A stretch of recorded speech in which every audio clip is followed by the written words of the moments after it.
Moe Shaik het al aan die hoof gestaan van verskeie strukture in die intelligensiedienste en in die diplomatieke diens. Hy is vir 9 maande aangehou deur die apartheidsregering destyds. Sy hoogs leesbare boek, die ANC Spy Bible, handel grootliks oor die dae toe die ANC danksy 'n informant die veiligheidsmagte geïnfiltreer het. Shaik het aan die hoof gestaan van hierdie gevaarlike spioneringsprojek. Shaik, welcome to the show. Thank you. You write about a security policeman whose code name later was Nightingale, who saw something in 1985 that eventually turned him into an ANC informant. What did he see? Why did he turn? Well, he saw brutal torture, and I described that torture in the book. And I think that torture disturbed him, and he made up his mind that he can't be part of that anymore. And he turned. So in 1986, he joined the ANC. He came to your practice and dropped a big file on your desk with information which was valuable for which reason? Well, firstly, it was stamped 80s Geheim. And the moment you can get anything on 80s Geheim, which is top secret, you want to look at it.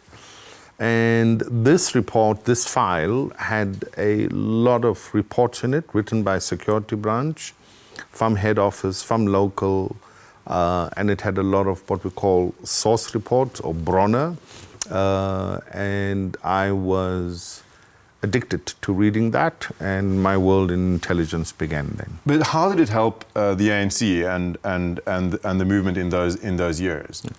Well, it gave us for the first time a understanding on the structure of the security branch, how the security branch operates, how do they think, and what is the nature of their information networks or infiltration networks.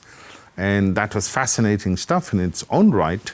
And this is going into the heart of the security branch and know what they are thinking. But it also became clear in those years that the ANC itself had been infiltrated by government. Yes.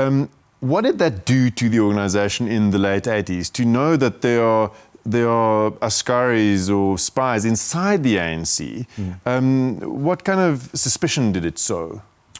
Well, at two levels. I mean, the ANC always, as a revolutionary organization at the time, it gave them a sense of the level of infiltration. It gave them a sense of how deep that infiltration is. And it helped the ANC in navigating through that infiltration so that some of the operations could be successful and they could protect lives on the other hand.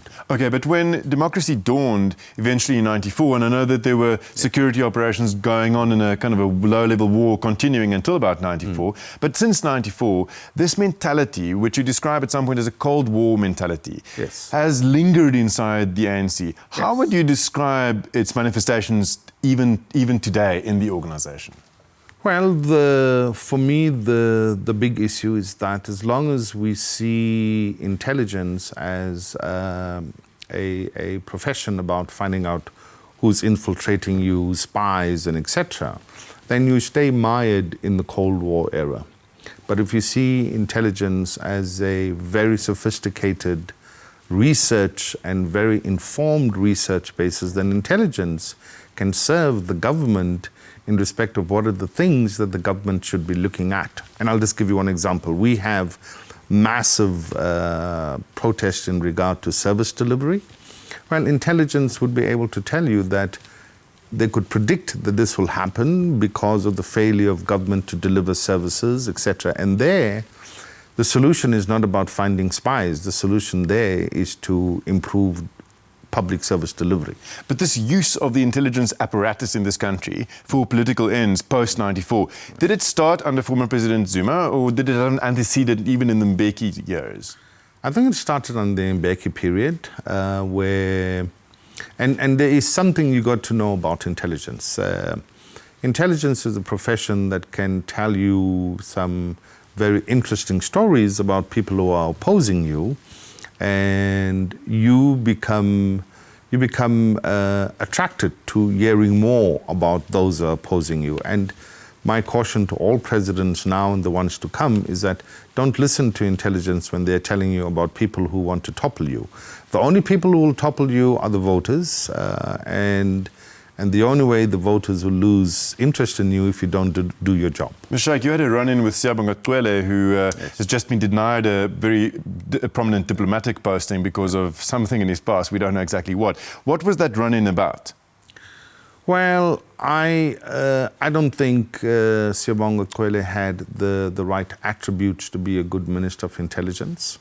And his efforts to control the intelligence and to dominate the intelligence in the Zuma years were not appropriate. Intelligence needs executive checks and controls. Okay, but he helped to push you out, and the Guptas were. Just tell us that story very briefly. Well, we were going to investigate the Guptas in light of the statements that were emerging that they were appointing cabinet ministers, etc.